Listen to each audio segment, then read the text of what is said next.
What's up, guys? I got my man, the Jdil on the line. What's up, Jdil? Hey, what's up, man? How you doing? I'm doing good, my man. I'm just chilling. Dude, I want to talk about this fight between Gennady Golovkin and your boy Gabriel Rosado, man. What you think of this fight, dude? Golovkin is going to get tested, but Golovkin is going to show why he's the most up. What about you?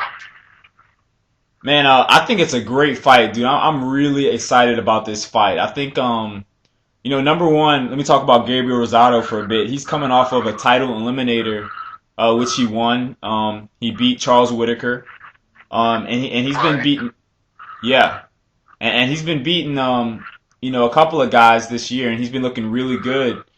And he could have fought Cornelius Bundrich for the IBF championship at the in the 154-pound division. He could have did that, and that would have been probably a lot of an easier fight than this fight is with Gennady Golovkin. I mean, it still would have been a tough fight for him, but it would be nowhere near as hard as this fight is going to be. So I have to give this kid a lot of props for taking this fight, man, because there's people in Gennady's own division who don't want to fight him.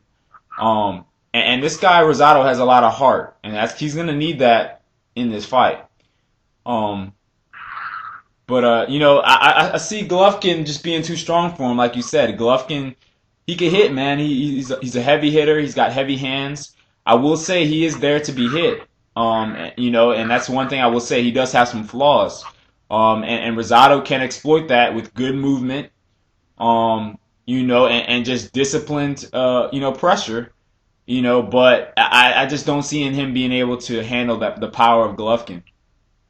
The only way Rosado wins this fight is he's going to have to fight like Sugar Ray Leonard did against Marvin Hagler.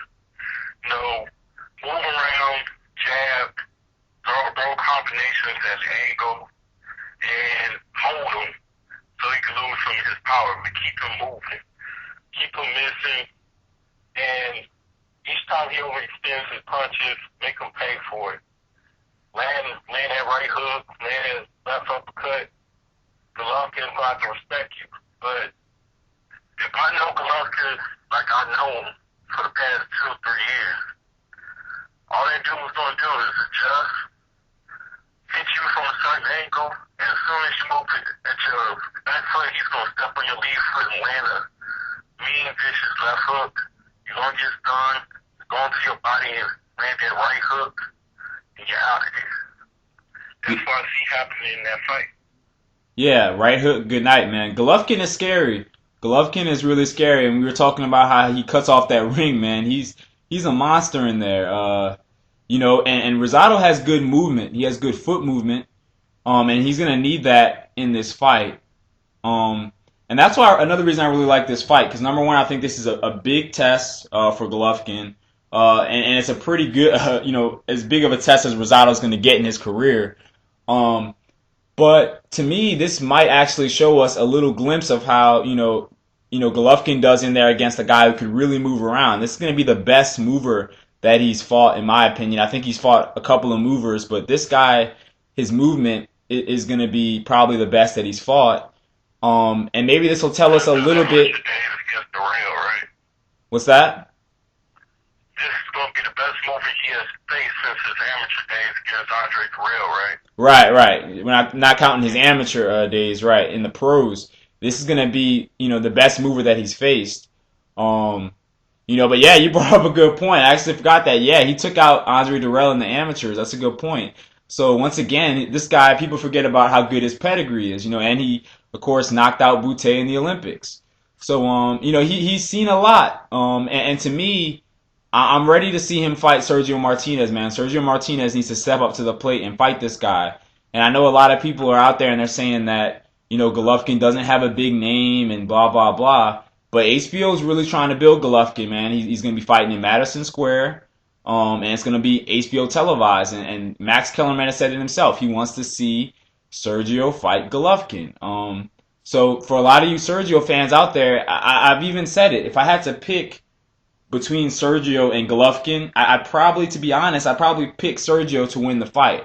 As much as I give Golovkin, of course, a puncher's chance to knock him out, I do think the movement, okay, and Sergio's superior boxing ability could give Golovkin problems in there. But that being said, Golovkin would have a huge chance. We've seen Sergio Martinez down in his career versus Antonio Margarito, versus Chavez Jr., versus Paul Williams. So we've seen it. He can be hurt.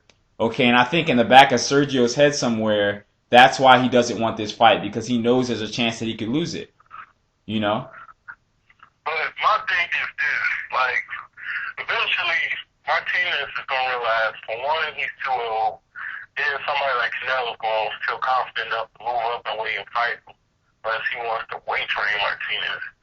Or number two, by the time Martinez finally does have some balls and fight Triple G, him and Golovkin are not the youngest guys in the ring. I mean, Golovkin's, 31 now, and Sergio's, 38 almost.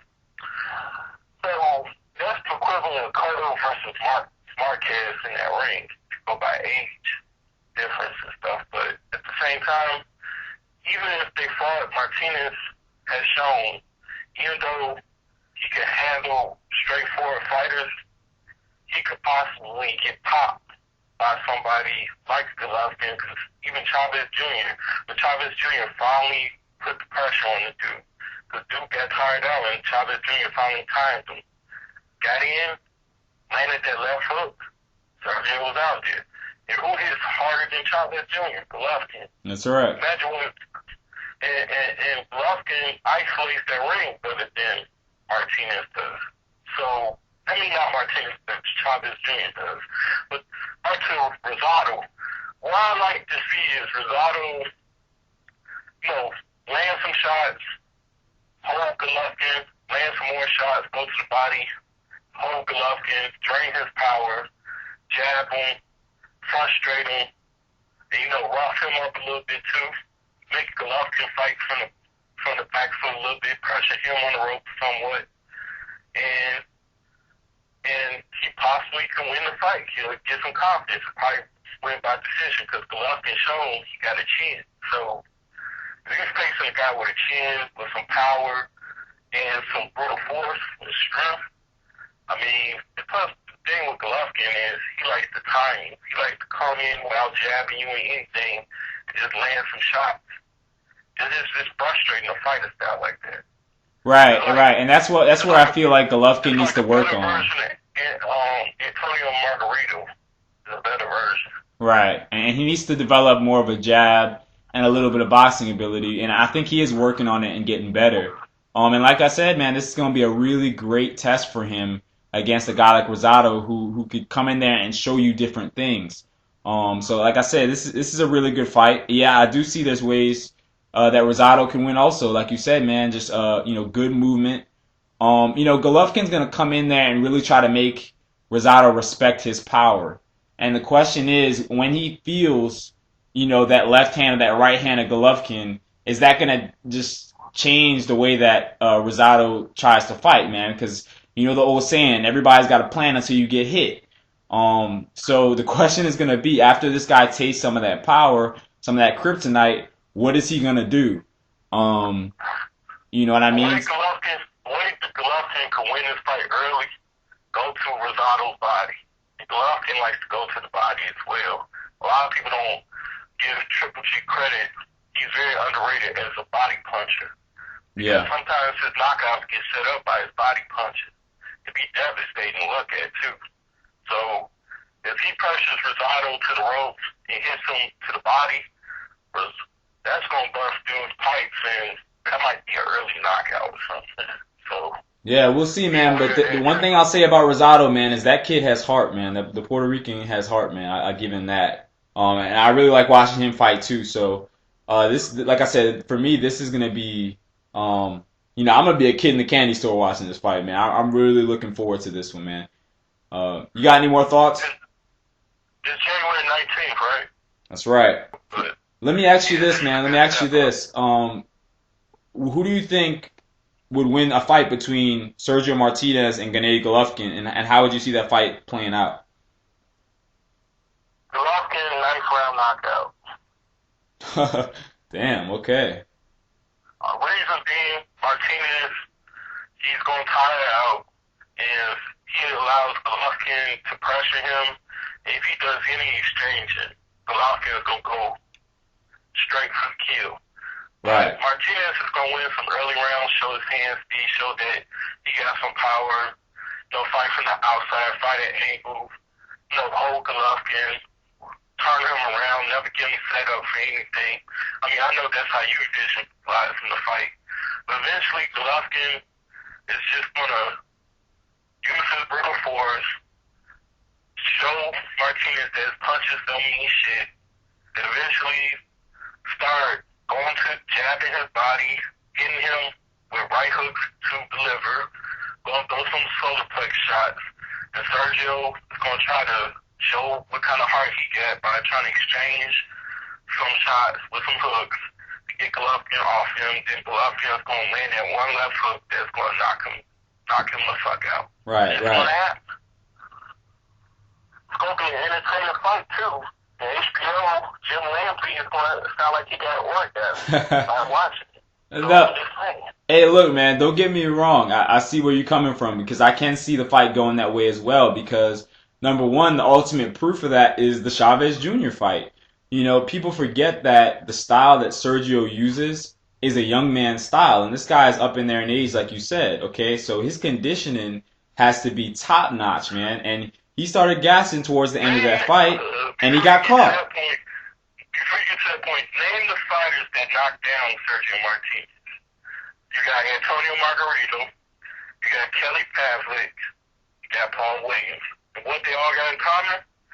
They're come forward type fighters. Right. What's Golovkin? A come forward type fighter.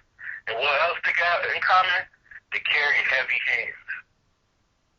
Yeah, and Golovkin hits harder than all those dudes, man. Golovkin hits harder than Margarito with hand wraps. That's for sure. He's knocking out heavyweights in sparring sessions. What do you think? Yeah. Hey, the kid could hit, but, like I was saying, I could see him and Martinez in those later rounds getting into an exchange, kind of like how he did with Chavez. And if he gets hit by Gennady Golovkin, it is good night for him, man. And he can be dropped, and when Golovkin hits you, you don't get up, man. So it's a fight that there is, like I said, it's a 50-50 fight, and I think that's why Sergio doesn't want to fight him. I think Rosado should be trying to fight instead of Golovkin. If he can get this fight, I think Rosado would have a better chance of beating Peter Quillen than he does Golovkin. Yeah, I could see that too, man. With Peter Quillen's stamina issues, I could see that. Yeah, you're not lying. The Dom, the Dom has no power. He boxes almost like Rosado. Just Rosado is more crisp with his punches. Right. Imagine what Rosado would have done. And the Dom was kind of hurting Quillen in the later rounds. It was just, Quillen could be hit. I would like to see Rosado fight Keith Thurman. I'd like to see Rosado fight Keith Thurman, man. But man, I got Rosado in that fight. To be honest with you. Thurman will throw some shots. But I think Rosado can outbox him. Yeah, I think it would be a good fight. I mean, if the thing about it is, man, the question is going to be, is Rosado going to be the same after this fight with Golovkin, man? I guess that's what the question is going to be because he was showing us what his body and his chin is made of if he could survive that fight. Yeah. If he even gets past, say the 6th round, man, I have to give him just tons of credit because he's got a battle on his hands, man, for sure. Well, that was a good topic that you came up with, man. No doubt, man. No doubt, homie. Well, I guess we could go ahead and wrap it up, man. All I want to say to you, YouTube, is let's keep the YouTube boxing community strong, and let's quit some of these beefs that are going on as well. If you got beef with somebody, do what the boxers do. Get in the ring, do it privately, and handle your business there. Because people are getting sick of this bitch fit fights, sissy fights, talking about you a bitch, you such and such. Nobody needs to hear that, man. This is a boxing community. Yeah. We're talking about boxing. We're not talking about individuals' personal lives, none of that shit. So let's be that's why I got on YouTube. So that's all I gotta say. For sure. Well, that's the Jdil, guys. Go definitely go check my man out. You guys leave us your thoughts and opinions as always. Peace.